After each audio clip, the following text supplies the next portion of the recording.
अगर आज तेरे सपने तुझे थका रहे हैं, तो समझ ले गलती सपनों में नहीं, तेरी सोच में है। यह बात आदित्य को तब समझ आई, जब वह आधी रात को छत पर बैठा था और पहली बार उसे अपने सपनों से डर लग रहा था। वही सपने, जिनके लिए उसने घर छोड़ा था, नौकरी बदली थी और रिश्तों को नजरअंदाज किया था, अब वही सपने उसके लिए बोझ बन चुके थे। आदित्य को लगता था कि वह हर दिन कुछ साबित करने की कोशिश में खुद को खोता जा रहा है। दिन में काम, रात में सोच और सोच में सिर्फ एक सवाल, मैं पीछे क्यों रह गया? सोशल मीडिया पर लोगों की कामयाबी देखकर उसका मन और भारी हो जाता। उसे लगने लगा कि शायद वह देर से शुरू हुआ या शायद वह बना ही नहीं है आगे बढ़ने के लिए। उस रात उसने महसूस किया कि थकान मेहनत से नहीं, तुलना से आती है। वह सपनों से नहीं, उस दबाव से टूट रहा था जो उसने खुद पर डाल रखा था। उसी छत पर बैठे बैठे उसने पहली बार यह माना कि अगर वह ऐसे ही चलता रहा तो सपने पूरे होने से पहले ही उसे तोड़ देंगे। और वहीं से उसकी सोच बदलने लगी। अगले कुछ दिनों तक आदित्य की जिंदगी बाहर से बिल्कुल वैसी ही दिखती रही। वही दफ्तर, वही लोग, वही रोजमर्रा की भागदौड़।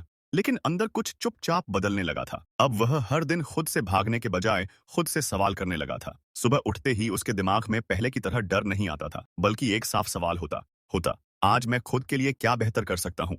उसने महसूस किया कि वह अब तक बड़े सपनों का बोझ उठाकर चल रहा था, बिना यह सोचे कि उन्हें उठाने का सही तरीका क्या है। उसने पहली बार अपने सपनों को छोटे हिस्सों में बांटना शुरू किया। आज थोड़ा सीखना, आज थोड़ा सुधार करना, बस इतना ही लक्ष्य। यही छोटे फैसले उसके मन को हल्का करने लगे। पहले जहां एक खराब दिन उसे पूरी तरह तोड़ देता था, अब वह उसे सिर्फ एक दिन मानकर छोड़ देता। लोग अब भी वही बातें करते थे, अभी तक वहीं अटका है, इतना समय निकल गया। लेकिन अब ये शब्द उसके भीतर जहर नहीं घोलते थे।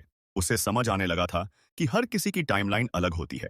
धीरे धीरे आदित्य को एहसास हुआ कि असली बदलाव पापा हालात में नहीं, उसकी सोच में आ रहा है। वह अब खुद से लड़ नहीं रहा था, बल्कि खुद के साथ चल रहा था। और यही सोच उसके सपनों को बोझ से बदलकर रास्ता बना रही थी। कुछ महीनों बाद आदित्य के सामने फिर एक ऐसा मोड़ आया जहां पुरानी सोच उसे रोक सकती थी। एक नया मौका था, रिस्क भरा, अनिश्चित और डराने वाला। पहले वाला आदित्य होता तो वह हिचक जाता, बहाने ढूंढता और सुरक्षित रास्ता चुन लेता। लेकिन अब वह खुद को ध्यान से सुनता था। डर अब भी था, रातों को नींद टूट जाती, मन में सवाल उठते, अगर असफल हो गया तो? लेकिन इस बार उसने डर को दुश्मन नहीं माना। उसने समझा कि डर इसलिए है क्योंकि यह कदम उसके लिए नया है, गलत नहीं। रास्ता आसान नहीं था, कुछ फैसले गलत साबित हुए, कुछ उम्मीदें टूटी। कई दिन ऐसे आए जब लगा कि फिर वही चक्र शुरू हो रहा है। लेकिन फर्क यह था कि अब वह खुद को कोसता नहीं था। हर गलती के बाद वह रुकता, सोचता और सीखता। उसी दौर में उसने जाना कि आत्मविश्वास हर दिन मजबूत होना जरूरी नहीं, कई बार सिर्फ इतना काफी होता है कि इंसान खुद को छोड़े नहीं। आदित्य ने भी यही किया। उसने अपने सपनों को जिंदा रखा, लेकिन उन्हें अपने सिर पर चढ़ने नहीं दिया।